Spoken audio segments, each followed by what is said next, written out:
Hai semuanya, apa kabar? Sehat, sukses, bahagia selalu. Jangan lupa subscribe, like, bagikan channel ini dan juga berikan komentar Anda agar kami semakin bersemangat dalam memberikan Anda update terbaru mengenai dunia pasar modal setiap harinya. Bagi Anda yang selama ini telah mendukung kami ucapkan terima kasih. Kami doakan Anda selalu diberikan kesehatan, rezeki, dan kebahagiaan yang melimpah.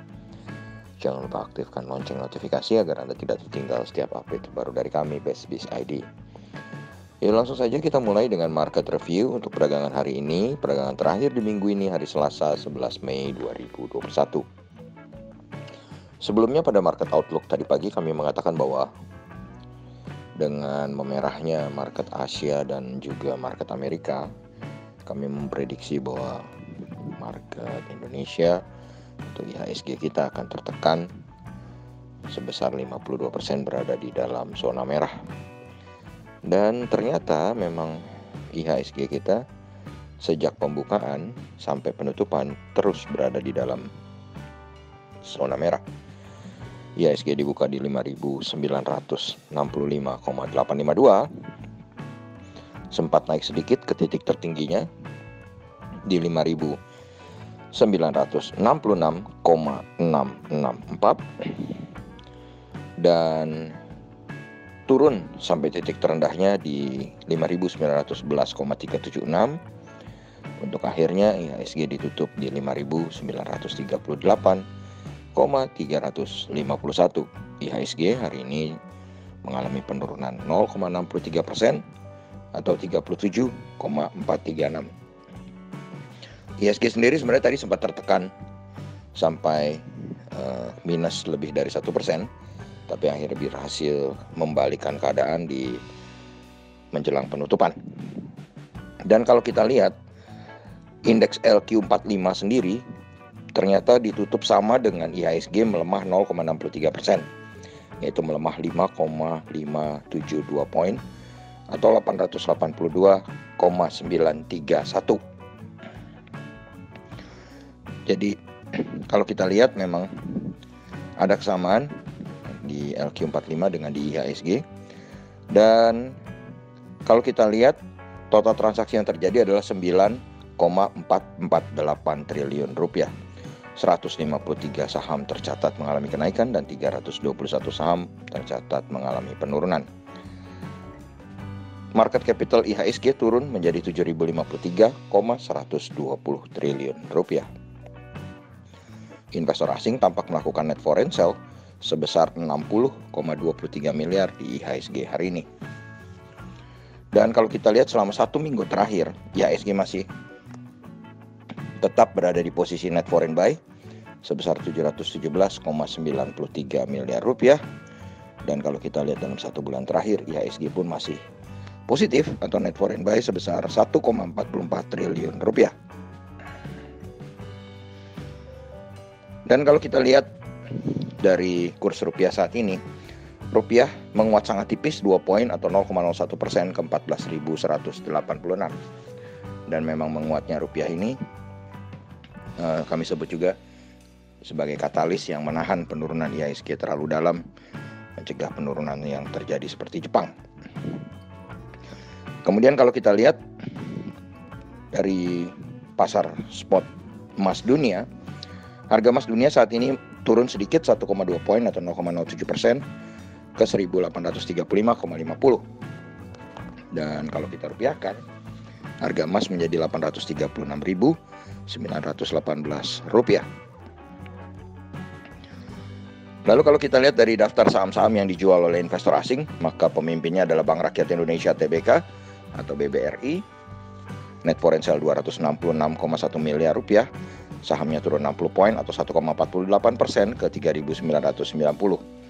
Disusul INKP atau Indahkiat Pulp and Paper, sahamnya tidak mengalami perubahan, tetap di 10.100.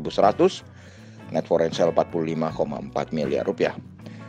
Lalu disusul oleh pabrik kertas Kimia atau Tekim, net foreign sale 24,5 miliar, sahamnya naik 25 poin atau 0,22% ke 11.200. Kemudian ada Adikarya Persero atau ADI, net foreign sale 10,19 miliar, sahamnya turun 60 poin atau 5,06% ke 1.125. juga menjadi saham dengan penurunan terbanyak di daftar saham Net Foreign Sale. Yang terakhir ada perusahaan gas negara atau Pegas, Net Foreign Sale 9,3 miliar, sahamnya turun 25 poin atau 2,02% ke 1.215. Kemudian kalau kita lihat dari saham-saham yang dibeli oleh investor asing, maka nampak Bank Sentral Asia TBK sebagai pemimpinnya, net foreign buy 127,7 miliar, sahamnya naik 300 poin atau 0,93% ke 32.400. Disusul Aneka Tambang TBK atau ANTM atau Antam, net foreign buy 116,9 miliar, sahamnya turun 10 poin atau 0,37% ke 2.670. Kemudian disusul Unilever Indonesia atau UNVR, net foreign buy 27,5 miliar, sahamnya turun 75 poin atau 1,32% ke 5.625. Tower Bersama Infrastructure, net foreign buy 26,6 miliar, sahamnya naik 30 poin atau 1,16% ke 2.620. Sementara BMRI atau Bank Mandiri, net foreign buy 25,7 miliar, sahamnya turun 75 poin atau 1,26% ke 5.900.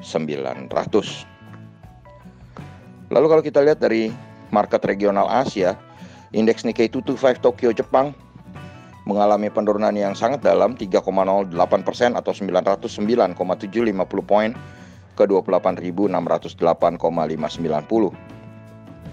Sedangkan Hang Seng Indeks Hong Kong mengalami penurunan 2,03% atau 581,850 poin ke 28.013,811. Shanghai Composite Index, satu-satunya yang berada di dalam zona hijau, naik 13,86 poin atau 0,4% ke 3.441,85.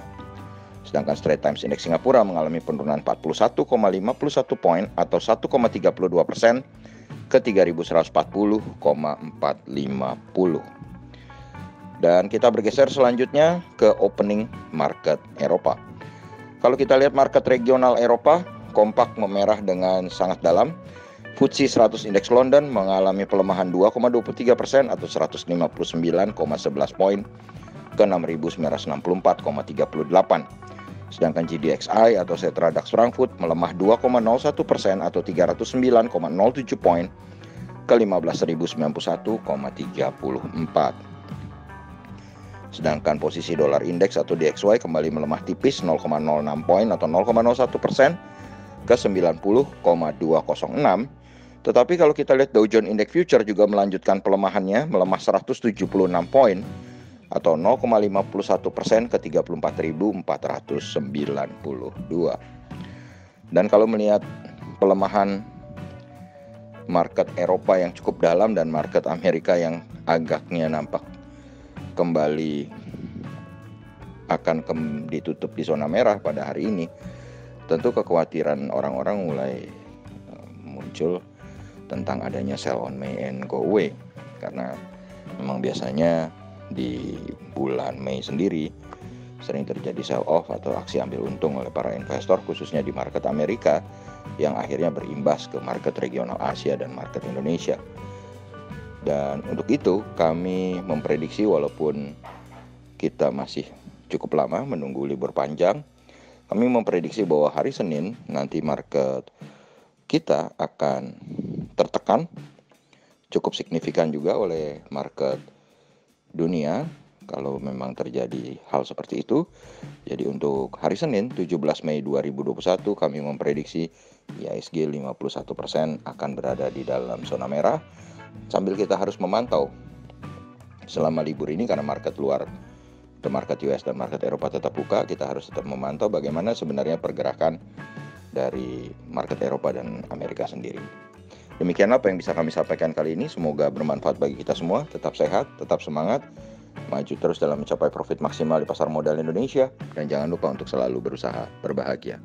Sampai jumpa.